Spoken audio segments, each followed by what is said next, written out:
change the world, start off by making your bed.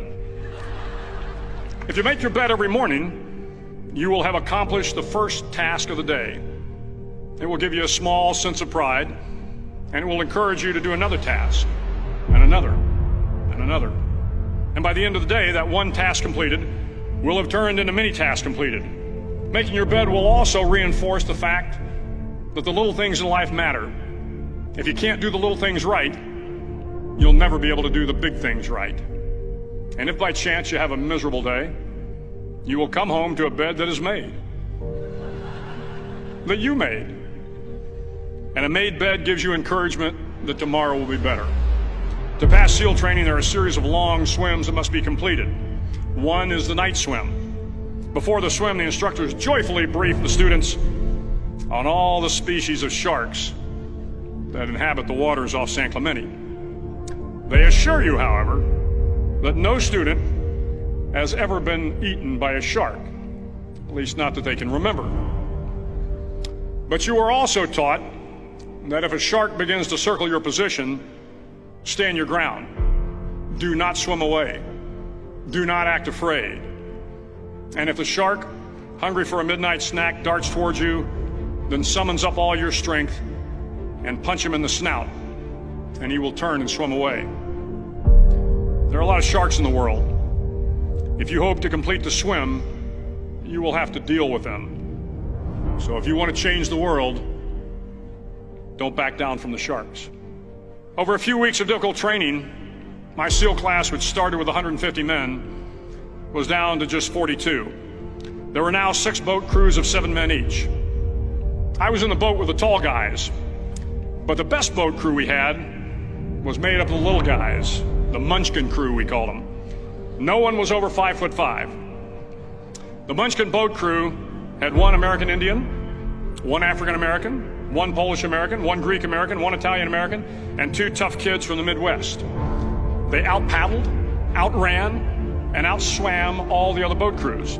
The big men in the other boat crews would always make good-natured fun of the tiny little flippers the Munchkins put on their tiny little feet prior to every swim.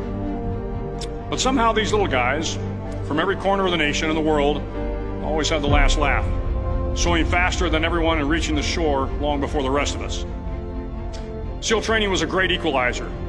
Nothing mattered but your will to succeed, not your color, not your ethnic background, not your education, not your social status. If you want to change the world, measure a person by the size of their heart, not by the size of their flippers. The 9th week of training is referred to as Hell Week. It is 6 days of no sleep, constant physical and mental harassment, and 1 special day at the Mud Flats.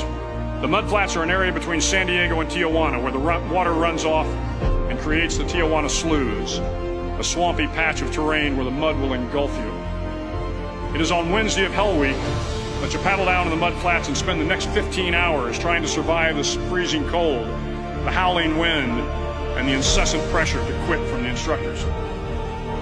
As the sun began to set that Wednesday evening, my training class, having committed some egregious infraction to rules, was ordered into the mud. The mud consumed each man till there was nothing visible but our heads.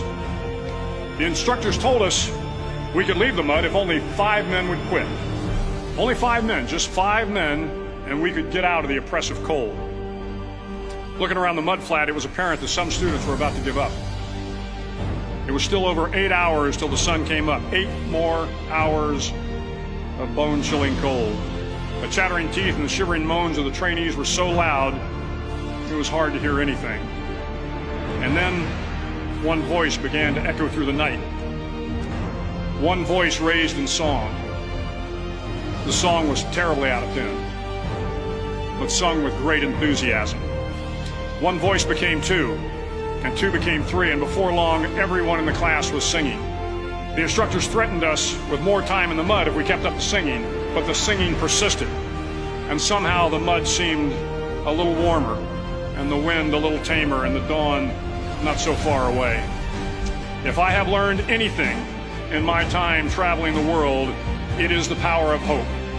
The power of one person, a Washington, a Lincoln, King, Mandela, and even a young girl from Pakistan, Malala. One person can change the world by giving people hope. So if you want to change the world, start each day with a task completed. Find someone to help you through life. Respect everyone. Know that life is not fair and that you will fail often. But if you take some risks, step up when the times are the toughest, face down the bullies, lift up the downtrodden, and never ever give up. If you do these things, the next generation and the generations that follow will live in a world far better than the one we have today. And what started here will indeed have changed the world for the better.